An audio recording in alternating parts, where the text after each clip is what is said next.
Look at how much it cuts down noise there. So I'm gonna grab that. Cool. Need anything else? There you go. It's the most excited I've ever been about exhaust systems in my life.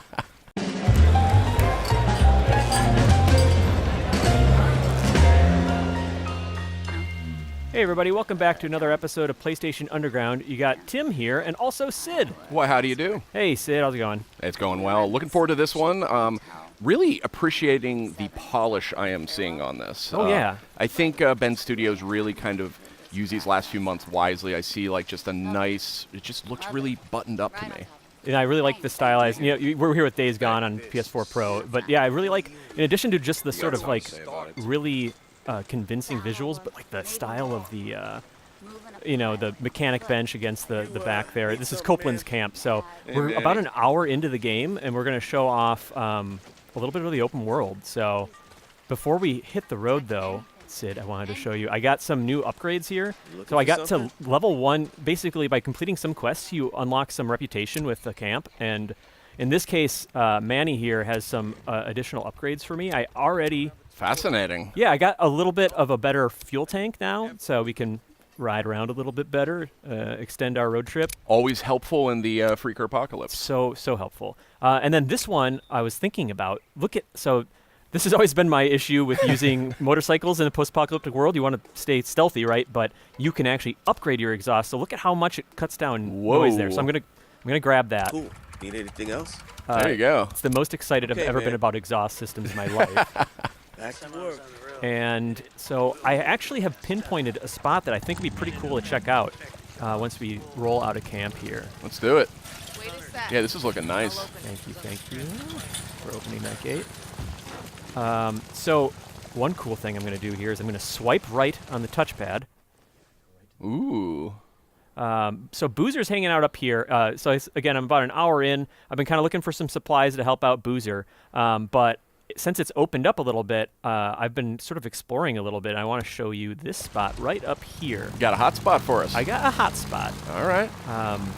So in this time, I've been kind of getting acclimated with riding the bike around, and it's been feeling really good.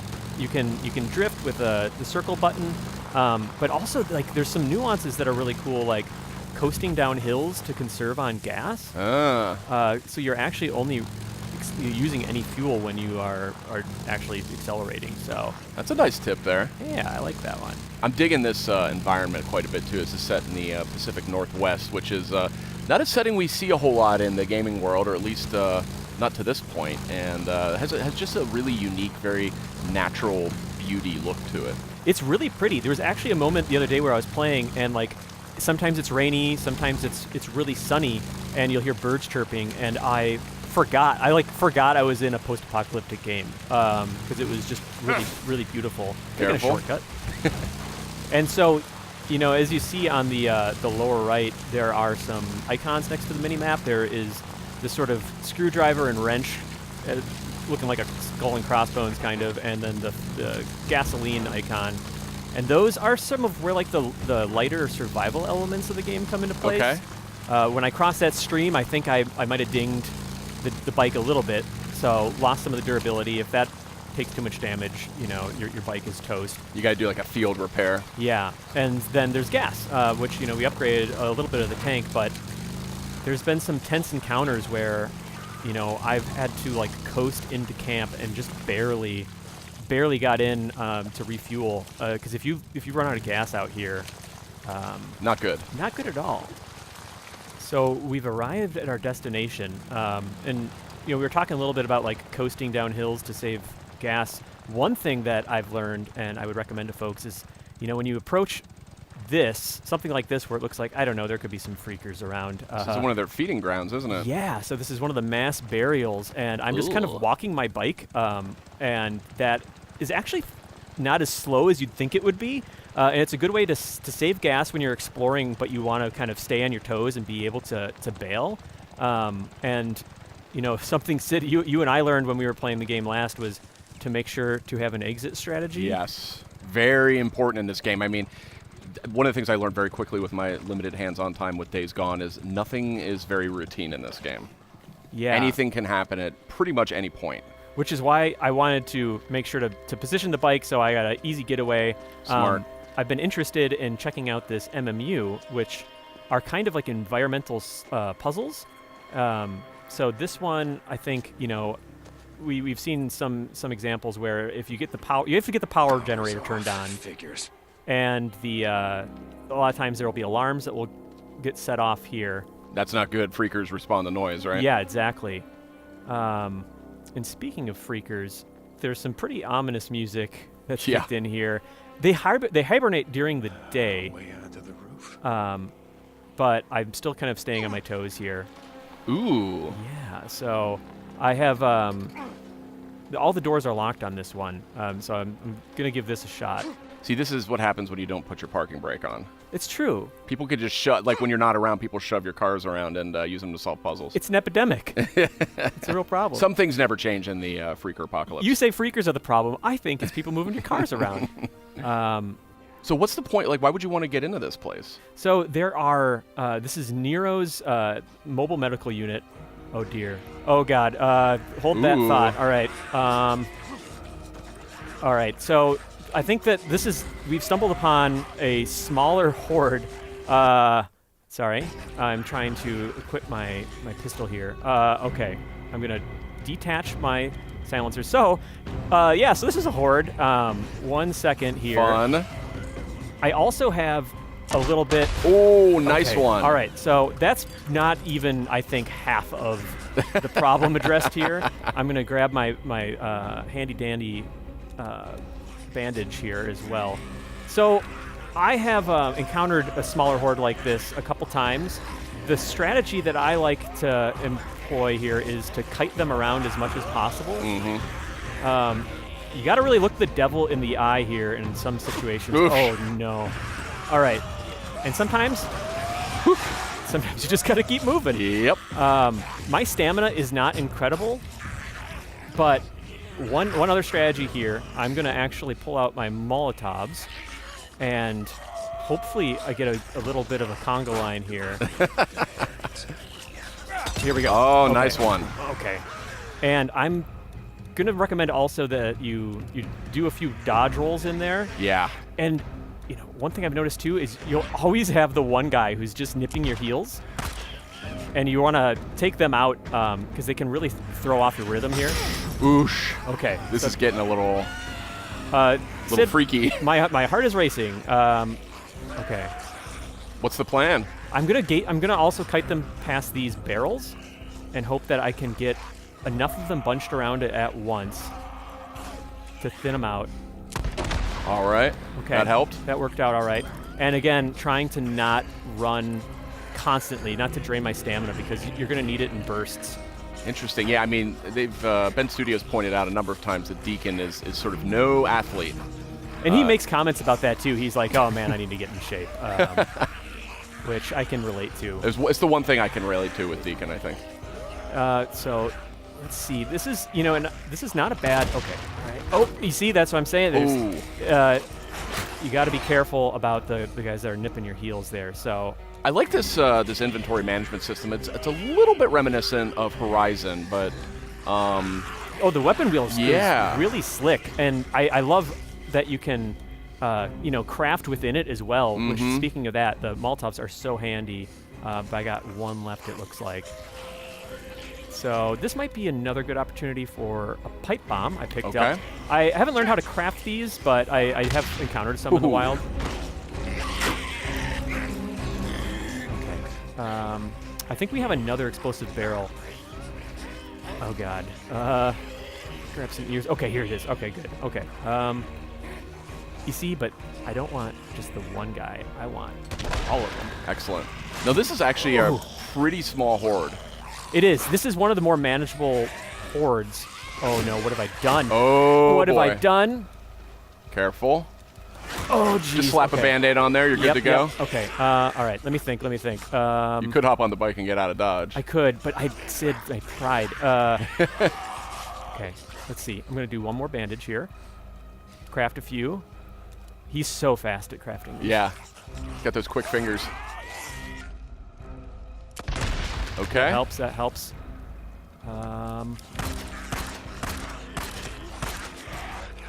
Now, worth pointing out that these things are not zombies. They are actually alive. Yeah. And there is sort of this ecosystem element to it. That's one of the reasons we're at this feeding ground here, this mass burial site, and this is where these things congregate.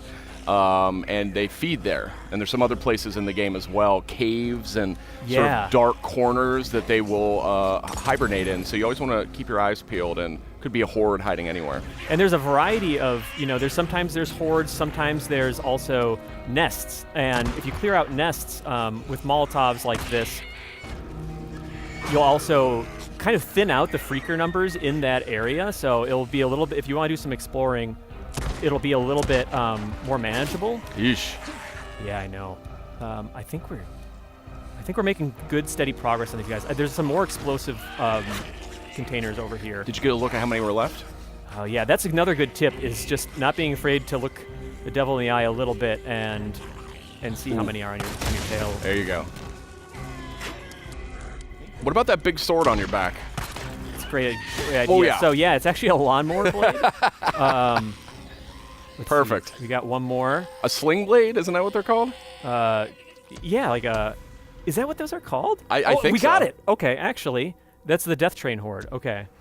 And so that will also get me some rep with Copeland's Camp and unlock a second level of like bike upgrades. And as you see here, there's a Horde Killer sort of challenge that you're working towards. And there's a lot of hordes in this game, and that was, as we pointed out, a very small one. Yeah, one's much bigger than that. But much bigger. Thought it would be cool to be able to kind of like, and you get experience points and can unlock new skills. So now that we have some new skills. I love this UI, by the way, using the touch bar on the touchpad on the DualShock 4. So you see like sort of the compass in the upper right, and this is kind of like a nerdy thing to get excited about, but I'm into it. And then, I'm swiping up, right and left, and it's just really nifty to go straight from gameplay into the specific menus. But I'm in skills here, and I've already invested in focus, which I would recommend making it basically your first skill spent. It's basically a little slow down time and can breathe a little bit. And I think that I might have unlocked something that reduces the cooldown of focus, which is really good. So that the lawnmower blade that we were talking about, it is a really powerful melee weapon when it comes down to it, but there is some durability with it, which is where one of the sort of lighter survival elements come into play. But you can actually spend some of the scrap that you use on bike upgrades and other things to repair some of your melee weapons. So if you really like that lawnmower blade, you can hang on to it longer. Like for melee fans, it's a skill probably worth looking into. Yes. So, all right. Coast is clear. What were we? Where were we? So one tip here we were talking about before that horde rudely interrupted us. We want to disable these alarms, and that'll help us once the power is activated. The sort of like Nero evacuation or emergency message won't play. So, oh, clever. So I see two of them there. We got it. Now, obviously, if you don't do this, you are sort of tempting fate here. Oh, yeah. And if that horde hadn't already seen you and those started going off, like, you're done. Out of gas. I think I saw a gas can around here somewhere. Yeah. Let's go find that. Yeah, Deacon can never catch a break, it seems. So we'll go hunt down a gas can. If I remember, I saw something red I wanted to shoot when the horde was chasing me over here. And one of the things I like about this game, too, is there have been a number of games that are set in sort of an apocalyptic kind of world. Everything from Horizon Zero Dawn, which is like really, really far in the future. This game is, I want to say, Ben Studios said it's maybe 2 years or so, approximately, after sort of this freaker outbreak. Yeah. So things are decrepit and dilapidated, but they are, in some cases, still functional. And then another cool thing, like speaking of, it's not like a totally, like there is still technology like within the Nero medical units that you can find. But another cool touch, speaking of how many days it's passed, like it counts down the number of days that have occurred since, the freaker virus sort of swept the area. So I'm going to go ahead and I could also, what I like also about the gas can is I could use it to power the generator here. I could use it to refill my bike. I could use it as an explosive when I'm, kiting a horde around and trying to take down enemies. So I like the different options there. Hit that primer. Get in there. Green lights are good. Green lights. So what kind of goodies we want to expect in here? So there's some, Alright. there's usually some generally Here we good go. crafting materials. Like I can replenish some of my Molotov resources here, my gotta med use kits. But the crown jewel of any MMU that you're gonna ejector. get access to All is the good this shit. Nero injector. These are really powerful. So like, for example, I was taking some hits during that fight, but I was able to heal. I had enough med kits. Focus was great, but the real problem I think with that was my stamina. Yeah. So I, choosing to lean in that direction, and you saw his stamina meter just increase a little bit there, which is really handy. So We've learned another lesson here from Days Gone and the Freaker Apocalypse. Just grab needles, jam them in your arm. anything, yeah. Everything helps. Yeah. He actually, in the first one, it's funny you say that, in the first time that you see that, he picks up the injector and he's just like, why not? Basically. It's like, what do I have to lose? I love it. So that was a pretty successful stint there. Yeah, nicely done. Thank you. So And this is like, what, you said an hour or two into the game? Yeah, and you can already take on some Freaker hordes, and this one is just north of one of your first camps here. But one thing I can show off too is some of the one cool element is the fast travel. In keeping with sort of the light survival element of the game, you can't just fast travel. Once you go to Copeland's camp and have your home base, you can't just fast travel from one point to another. You actually do need to basically earn the right to do it by clearing nests that might be blocking the way. I see. So I can actually head down here and Yeah, you actually need to spend gas to use fast travel as well. yeah, so there is a cost. You spend some gas and you got to fuel up. If you're at the camp, you have to pay for that, but if you're at your home base, you have some gas that you can use on your own. And then aside from just exploring the open world, some of the things I've been up to is again trying to help Boozer recover from some injuries that he sustained, and there's this ongoing mystery of Sarah, Deacon's wife, and trying to kind of maybe find out what's going on there.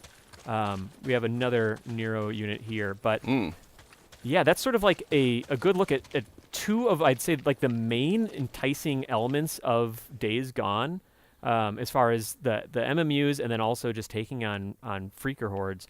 We also have a nest up here, if we wanted to take a look at anything else. Yeah, let's check it out. Okay, cool. I can get back on the bike there, and we can head in that direction.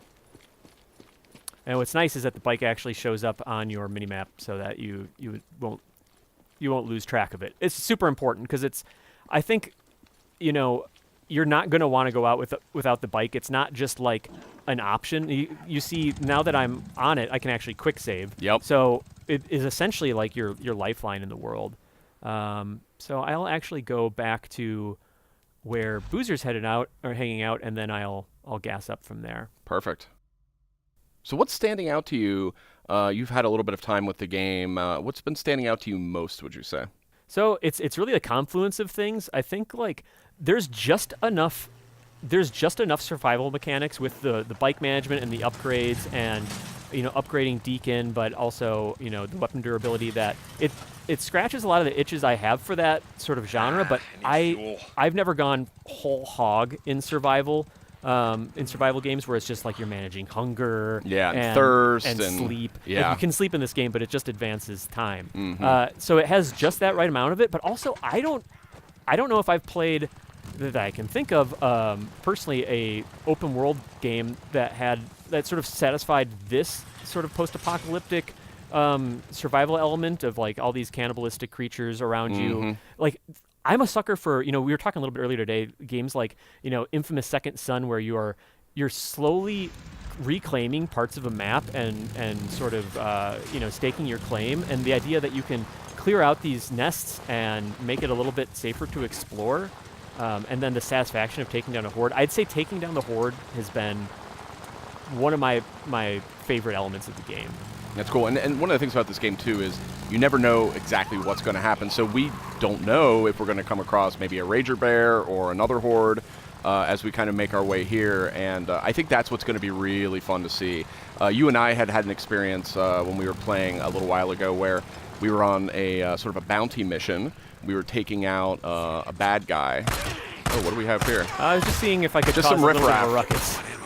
just to see if what you're mentioning is some of the emergent things that can happen. Usually, you're mentioning that you're fighting some enemies. Careful. I think I'm out of no nitrous. There. But you can also ram enemies on your bike, which can be, there we go. Give them a little playful nudge there. But I'll leave them be for now. Oh, excuse me, tree. But we were just taking on a mission. We were going after a bounty, actually, and we cleared out the camp, and we were starting to loot. There's loot everywhere in this game. Oh, nice. No, that's gonna take a toll on your bike. That's the trade-off. But we were clearing out this camp, looting bandages and ammo, and which gun do I want? And there's a bunch of different rarities to weapons. There's all different classes of weapons. There's a lot of cool loot stuff. We were a couple seconds into that, and just this horde just drops down. There must have been one nearby that we didn't know about. Yeah, and I mean, it was like a tidal wave. It made that last horde we saw look puny in comparison. They just flowed in all at once, and it was like, you end up in this rhythm with some, open world style games where it's like, okay, I cleared out, or any game, and you clear out the area, and you're like, okay, I've earned my freedom to go and root around and open every drawer. But you would cause such a ruckus that it's like there was a consequence to how loud that firefight got, which is sort of another side of the coin of like, being stealthy is great in that it makes encounters a little bit easier and you can, save some ammo, but also just reducing the risk of bringing a horde down on you is another reason to go for stealth. Indeed. So that was cool. We'll see. Love this lighting. This is really, really cool. Yeah, so we've seen now that it's like advanced from, we started basically in the morning when we were on our way to that MMU all the way to it's starting to rain a little bit. Get some dusk going on here. Yeah, and also this is more than just like a cool change of scenery. Yep. It does make the freakers who hibernate during the day come out at night, and they're stronger. They're stronger. I think we were talking to the Bend Studios folks, and they were saying that one of the things about freakers is that their metabolism is very, very high, which is one of the things that drives them to eat, and it means they also overheat. So it's one of the reasons that they, they like to be particularly active at night when it's cooler. Another one is snow is an emphasis in this game, and that's been shown in the past. I think maybe it was E3 a year or two back, but they also are much tougher when things get colder. So snow is actually not a great time to run into freakers. Where in some post-apocalyptic, stories, it is actually like an advantage. It'll slow down your enemies and stuff like that. These things are alive. It's a little different. Yeah. So this should be a. Oh no! This is way more active than I could have imagined. What's the plan? Okay. Yeah, the plan. So have I taken my own advice? Have I parked my bike in a strategic manner? I don't know. The classic is you park it like you do in real life, like right up against the wall, and then you can't get out when you need to. It's like this apocalypse will reward any of those folks who are militant about backing into the parking spot. They annoy me like crazy in real life, but they're going to be the ones to survive this. Okay. I want to save my. Man, this is a tough one. So there probably wouldn't be this many freakers if I had come here during the day. But I can thin them out a little bit here.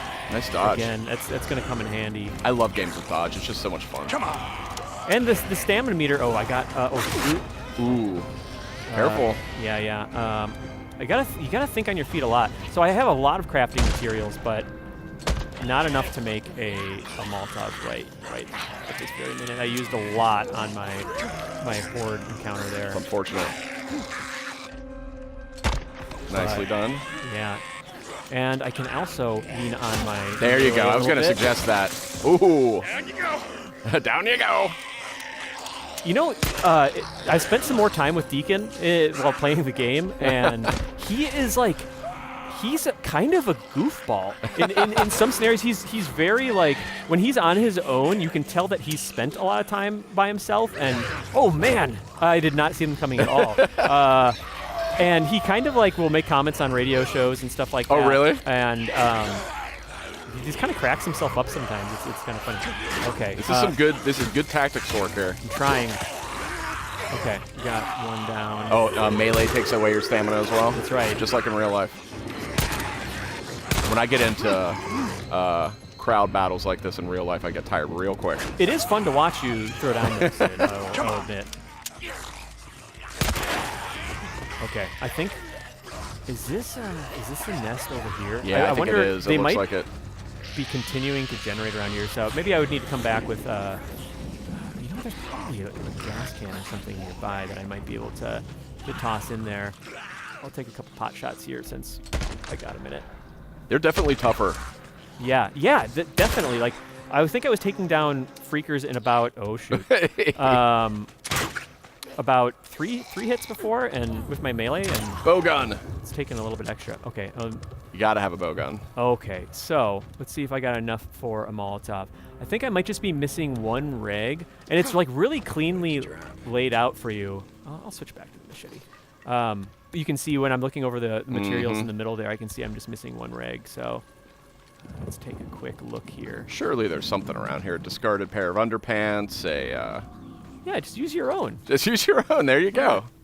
You can hide in these things, right? Yeah, that's right. So I totally could have hidden in there. Let me just take a jump. Yeah, just dive in. A little dumpster dive. Nothing wrong with that. So great when freakers are bearing down on you, if you just need to take a breather. But also, if you do that while there's human enemies around, I don't think they'll fall for it. They don't. They don't fall for it. Oh, my poor bike. Aw. Got Swarmer ear. So I'll just take a look here. It's got to be something. Deacon's a smart guy. You can figure this out. Yeah. Oh, and this is also I think a tree that I can use to craft some more bolts for my. Oh, interesting. Yeah. And some scrap. So if you look close enough, you're gonna find some good stuff. A lot of times, also it's not every car, but the treasure chest sort of the world, so to speak, can be trunks. I mean, in real life, I find that to be true as well. Yeah, I mean, especially a flatbed truck like this. It's just like, hey, well, that's mine now. And then you'll also get scrap from underneath the hood sometimes. So, is this it? Precious rag. Oh, thank you. All right. I was so worried. Okay, so we might be able to take this little That's a nest. here. This is very satisfying. Be a good way to close out our episode here. Is one of the other activities. Oh, that newt did not like that at all. Or no, that's not. That freaker. Yeah. Okay. Excuse me. Guys. Okay, so they've depleted me of some of my precious stamina. My precious stamina and ammo. Oof. Excuse me. All right. Get one more shot with my nicely focus done. there, and then hopefully getting her out here. Great. She's earned the rest. There you go. So that'll blaze down that nest, and again, like make this area a little bit quieter at night, and allow me to explore a little bit more. And like, there's a lot to explore. More nests around here that I could clear out. The map expands. I think my next mission has me going even further west, so there's a lot more to do here. But it's pretty big, yeah. It's been a lot of fun. Like, I'm excited to like burn a whole weekend or 2 or 3 and just dig into this. But it's been a lot of fun. There's not that much time to wait either. It's out on April 26th, and you can grab Days Gone. Fantastic. So, well, thank you, Tim. Yeah, absolutely. Thanks for watching this episode of PlayStation Underground. We'll see you next time.